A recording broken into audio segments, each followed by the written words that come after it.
I was talking to a coaching client of mine, and what I realized was a lot of people deal with this kind of imposter syndrome of just sticking to one product, right? They'll have this low ticket product, a medium ticket product, a high ticket product. If you're in the digital asset space, right? Coaching products, info courses, digital ebooks, all these different things, right? A lot of people, they go to this value ladder approach, which was done by Russell Brunson back in the day. And I actually like the approach and the methodology. The psychology is there, right? Because there's a level of consistency bias where if you get a client who's paying you some money, they're more likely to pay you money. Awesome, right? That's why there's ascension schemes in a lot of different businesses. Obviously, softwares do something similar. But the thing that you have to realize is it can also be an excuse if you're a creator not making $100,000 a month. If you're not making $100,000 a month, just go, I was telling my client this is speed to revenue, right? In marketing, they say speed to lead, right? You want to get a lead as soon as possible as they come through the door. But more importantly than that, I would say speed to revenue, right? Like, what is the thing that would give you the highest buck, right, with your audience? Like, how can you monetize them as readily as possible, right? So if it is a high ticket offer, one of my mentors used to call it a pop-up offer. Do you have a pop-up offer that you can give to your audience right now that you can make fifty to $100,000 this month within the next 30 days or 60 days, right? Most creators, if they've built a large enough audience, it's very, very possible. But the problem is you're conflicted in which path to go. A lot of you maybe have this shiny object syndrome. You're like, okay, maybe I could create a digital product, or there's a webinar, maybe I should do a live webinar, an automated webinar, or what about this VSL funnel? There's so many different kind of options out. Maybe I should start a school group or go on to WAP, or Circle is also really good. But seeing the thing right in front of you and not getting distracted, at least for the short term, right? Medium term, long term, if you want the $1 billion idea, tech product, physical brand that gets sold for $100 million plus, amazing, right? But if you're not making more than $100,000 a month, go straight to the thing, right? Like just make $50,000 in 30 days with your audience, right? What offer can you sell them that is high ticket enough and high value enough that people will buy readily without too much build, right? Almost like a beta test.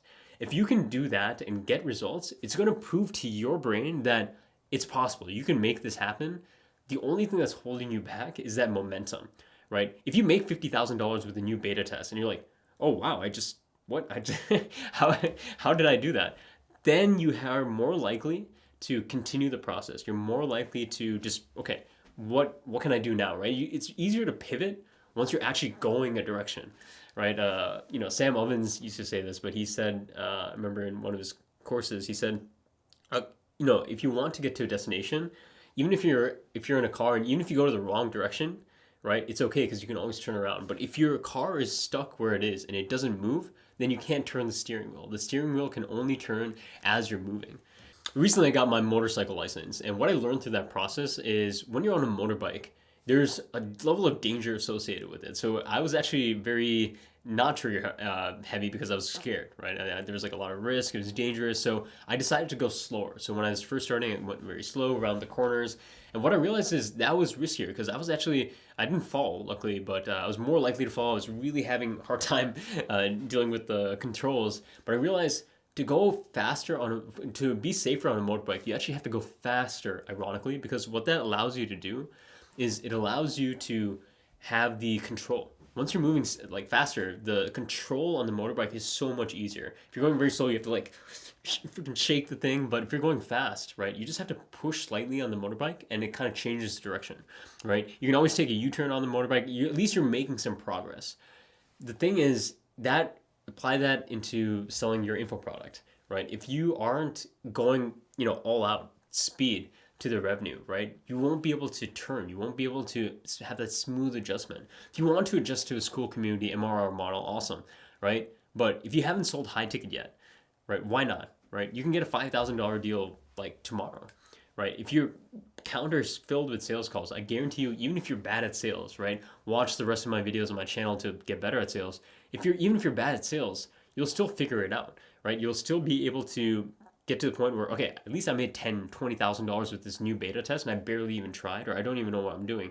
Let me bring on a closer. Let me bring on maybe more guidance, more coaching, someone to actually partner with me. All these different things you can do, but you need to actually move directly to the goal. If you have a business partner, they're more likely to be invested in your business, or anyone on your team. They're more likely to be invested in business when there's some tangible results happening, right? When there's like, it can be like in your head, right? If you're very good visionary, that's fine, right? You can envision the product, envision the idea, and you can talk about that, right? It takes a top 1% salesperson to be able to just go off of vision alone and then bring people, have people stay on for years on end working for them, right? But the quicker you get to revenue, that's all that matters in the end, right? So that is the overall lesson of the day. Just go speed to revenue, figure out what you can do right now with that pop-up offer that would make you 50, 100K this month, right? What audience, like use your own audience, other people audience, JV, whatever it is. If you know how to run paid traffic, amazing, right? But I'm assuming a lot of you who are watching this, you are content creators. Use your audience, right? Retarget to your audience, maybe with some really cheap YouTube ads or IG ads, and then just go from there. Like just speed to revenue, guys. Speed to lead and speed to revenue. So if you like this video, I know a lot of YouTubers say like comment, like, subscribe, I mean, you're a content creator, so maybe you can tell me what I should be doing, but I'm just here to give you guys value in a way that after coaching call or after living my life and actually working with people hands-on or having worked with people, share those insights in a way that is unfiltered so you get just the raw data to actually implement that into your business. So hopefully this is helpful. Talk to you soon.